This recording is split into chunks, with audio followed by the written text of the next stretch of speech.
Right now, it feels like you're choosing to watch this video. But what if that feeling is the illusion? What if this moment was inevitable since the beginning of the universe, and you were always going to end up here?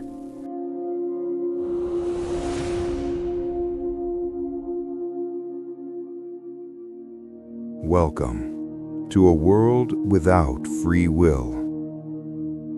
Imagine looking down at a city from high above. The streets aren't chaotic arteries of human life. They're perfect glowing circuits. Cars flow like data packets, never deviating, never hesitating. Pedestrians move in synchronized waves, a human tide pulled by an invisible moon. There are no traffic jams, no one stops to tie a shoe, no spontaneous detours. Everything is efficient, everything is predictable, everything is inevitable. In this world, your morning alarm isn't a suggestion, it's an activation command. You rise not because you decide to, but because the sequence has begun. Your arm reaches for the coffee pot. Your hand selects the same gray suit from the closet. This isn't habit, it's code executing. There is no I should, no I want. There is only what happens next. Think of humanity as an immense clockwork. Each person is a gear perfectly shaped to mesh with the next. We turn together, driving the colossal hands of time forward. We are marionettes, but the strings aren't pulled by a hidden puppet master.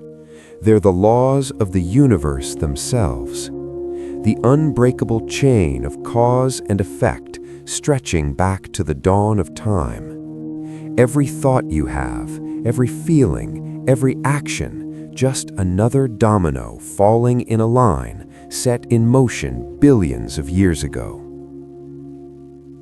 You walk down the street and it feels like a conveyor belt. You pass storefronts, but nothing draws you in. The desire to browse, to choose, to change your mind, it simply doesn't exist. You arrive at your office, a cog sliding seamlessly into its designated slot. Your tasks appear on the screen. You complete them with flawless precision, not out of pride, not from duty, but because that is your function. The machine requires it. Innovation and creativity as we know them disappear. An artist doesn't wrestle with inspiration. The painting simply appears, the inevitable result of neural states and environmental inputs. A scientist doesn't have a eureka moment. The discovery is just the final step in a calculation that was always going to happen. There is no struggle, no triumph, only inevitability unfolding. And what does this do to us? To our minds, to our sense of self? Emotion drains from the world. Why feel joy for a success that was guaranteed? Why feel sorrow for a loss that couldn't be avoided? Love isn't a wild, unpredictable force. It's a biochemical equation, a predictable bonding process between compatible units. You don't fall in love, you're assigned a partner by the cold math of biology and conditioning. The uncertainty, the leap of faith, the risk, gone. Faces become neutral. Masks, the tiny expressions that reveal inner worlds, the spark of an idea, the flicker of doubt, the warmth of the real smile, they vanish. Why would they exist? They're signs of inner deliberation, and deliberation no longer happens. Your internal monologue falls silent. No hopes to weigh, no fears to debate. The decision is already made, the path already laid. The world becomes a loop, The same events, the same motions, slightly rearranged, but always ending the same way. Individuality dissolves. Your personality, your quirks, your dreams, they aren't yours. They're just the pattern etched into your gear. You look in the mirror and don't see a person. You see a biological machine, a vessel carrying out a predetermined sequence. And then comes the ultimate psychological collapse, the death of motivation. Why strive for a better future if the future is already written? Why try to change if your character is fixed? Justice loses meaning. A criminal isn't evil, just malfunctioning. A hero isn't brave, just programmed for altruism. There is no praise, no blame, no responsibility, only cause and effect. Ambition fades, the drive to build, to overcome, to leave a mark. It all depends on believing that choices matter. Without that belief, humanity sinks into quiet apathy. The machine keeps running, but the ghost in the machine, the choosing self, is gone. We are alive, but hollow, a species of zombies, biological motion without inner life. But then, something strange happens. In the middle of this perfectly synchronized world, one person stops, right in the flowing crowd. They stand still. The human river parts around them, a momentary disruption in the code.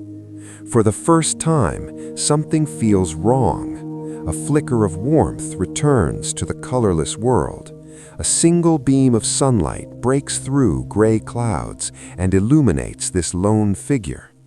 They look at their hands not as tools executing commands, but as their own. A thought appears, not an echo of the past, but a question about the future. What now? And suddenly, we're back in our world, the messy, chaotic, unpredictable one, a world full of choices, big and small. The debate over free will isn't just philosophy, it's at the heart of what it means to be human. For centuries, scientists and thinkers have argued whether our sense of freedom is real or the most convincing illusion ever created. Maybe our choices are shaped by genes, upbringing, and brain chemistry. Maybe they aren't perfectly free. But does that make them meaningless? The struggle to choose well, the joy of a decision made, the regret of a path not taken, these experiences are real. They shape who we become. They give our lives texture, direction, and meaning. So here's the final question. Not, do we have free will, but what are you going to do with the feeling of it? Even if it's an illusion, it might be the most important one we have. It's the spark that drives us to love, to create, to become better than we were yesterday, to strive for a future that isn't written yet. The choice, as it feels right now, is yours. What will you do with it? Thanks for watching.